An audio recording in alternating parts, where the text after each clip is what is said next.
fans, hey, welcome to another edition of This Week in the Blues. I'm your host, Jimbo Big Train Madsen with Big Train and the Locomotives. So it's time to take a look at what happened this week in blues history. Let's start with Memphis Slim, born on September 3rd in 1915. He was an amazingly prolific artist who ranks with the greatest blues pianists of all time.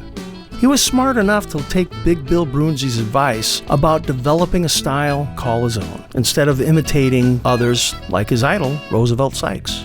Sometime in the late 30s, he moved from Memphis to Chicago and began recording in 1939 for several local labels. Blues guitarist CHARLEY Booker was born on September 3rd in 1925. He was most active around central Mississippi in the 40s and early 50s. And he learned to play guitar from his uncle, who had played with Charlie Patton. In 1947, he moved to Greenville, Mississippi, where he worked with the pianist Willie Love, and also met or worked with Elmore James, Sonny Boy Williamson, Little Milton, Ike Turner, and Houston Boynes. Blues guitarist Freddie King was born September 3rd in 1934. He's one of the three kings of the blues guitar, along with Albert King and B.B. King. His soulful and powerful voice and distinctive guitar playing had a major influence on electric blues music and on many later blues guitarists. He got his break with the single and eventual blues standard, Have You Ever Loved a Woman?, which reached number 5 on the Billboard magazine's Rhythm and Blues chart in 1961. Texas blues guitarist U.P. Wilson was born one day later, on September 4th in 1934 on a farm near Shreveport, Louisiana, and then lived in the Dallas-Fort Worth area. He learned the blues from Catman Fleming and Frankie Lee Sims. Never a full-time musician, from 1967 onward he raised his family and worked as a school janitor. At night, Wilson performed as a sideman in local nightclubs where he attracted crowds of Texas blues fans. And by 1987, Wilson had begun a solo recording and touring career around Texas.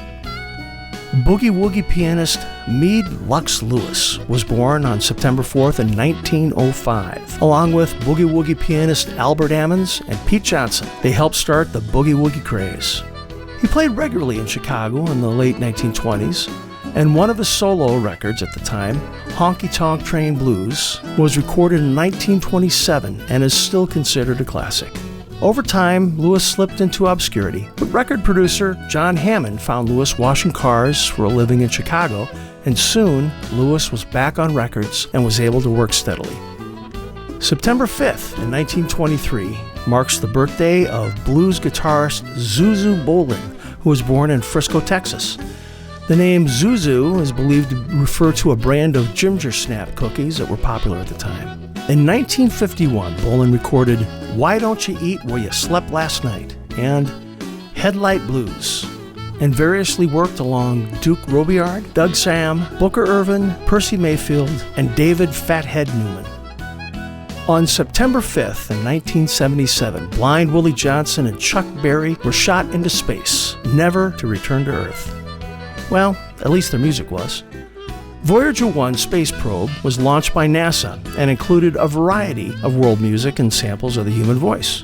The Blind Willie Johnson song included Dark Was the Night, Cold Was the Ground.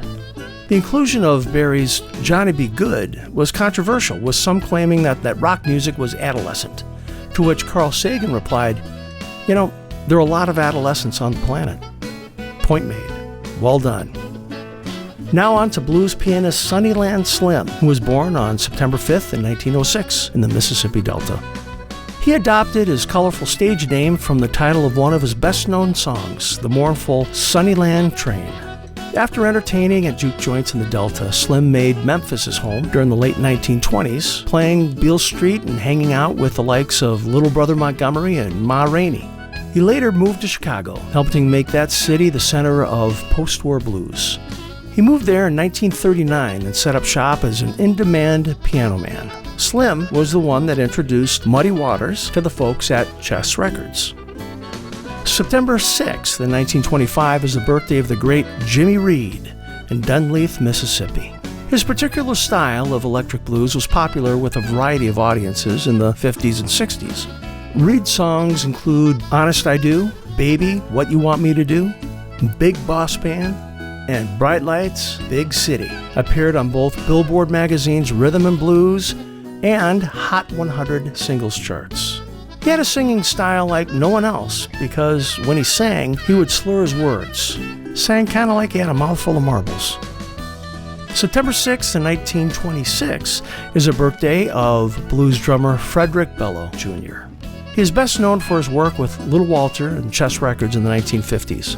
Below was a creator of much of the rhythmic structure of Chicago blues, especially its backbeat. In 1955, he started working as a session musician for Chess Records.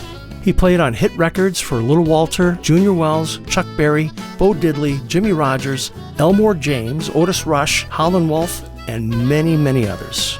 Among his more famous work, he played on Chuck Berry's recordings including Roll Over Beethoven, Rock and Roll Music, and Little 16. Harmonica Fats was born September 8th in 1927. His career spanned 5 decades, from the 50s to the 1990s. He first achieved success with his cover version of the Hank Ballard song Tore Up in 1962, which established him as an in-demand session and touring musician. He is also remembered for his collaboration with blues guitarist Bernie Pearl, a partnership that resulted in 4 albums. Guitarist Shorty was born on September 8th in 1939. He's well known for his explosive guitar style and wild stage antics. Credited with influencing both Jimi Hendrix and Buddy Guy, Guitarist Shorty had been recording and touring from the 50s up until his death in 2022. He learned to play the guitar at an early age, and at age 16 he received his nickname, Guitar Shorty, when it mysteriously showed up on the marquee of a club he was playing as the Walter Johnson Band featuring Guitar Shorty. September 9th in 1906 marks the birthday of blues pianist HERSAL Thomas. He recorded a number of sides for OK Records in 1925 and 1926. He was one of several musicians in his family, including his sister, the blues singer Sippy Wallace.